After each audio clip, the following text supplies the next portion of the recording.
PCOD വരുന്നതിന് മുമ്പ് ശരീരം കാണിക്കുന്ന കുറച്ച് ലക്ഷണങ്ങൾ നോക്കാം. ആദ്യം തന്നെ മെൻസസ് ക്രമം തെറ്റി വരിക, അതായത് നോർമലായിട്ട് പീരീഡ്സ് വന്നുകൊണ്ടിരിക്കുന്ന ഒരാളായിരിക്കാം. അപ്പം ചില മാസങ്ങളിൽ പീരീഡ്സ് വരാതിരിക്കാം, അല്ലെങ്കിൽ ഒരുപാട് നേരം വൈകി വരാം, അല്ലെങ്കിൽ കുറച്ച് മാത്രം ഫ്ലോ ആയിട്ട് വരാം.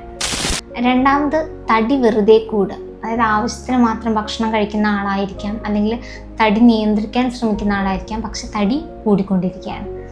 മൂന്നാമത് കഴുത്തിലോ കക്ഷത്തിലോ ശരീരത്തിൻ്റെ പല ഭാഗങ്ങളിലായിട്ട് ഇതുപോലെ കട്ടിയുള്ള കറുത്ത നിറം വരിക. ഇതിന് നമ്മൾ എക്കാന്തോസിസ് നൈഗ്രിക്കൻസ് എന്നാണ് പറയുന്നത്.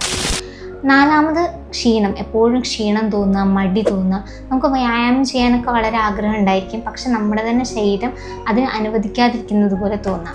അഞ്ചാമത് പ്രത്യേകിച്ച് കാരണങ്ങളൊന്നുമില്ലാതെ മുടി കൊഴിഞ്ഞുകൊണ്ടിരിക്കുക, ഒരുപാട് മുഖക്കുരു പിന്നെയും വന്നുകൊണ്ടിരിക്കുക.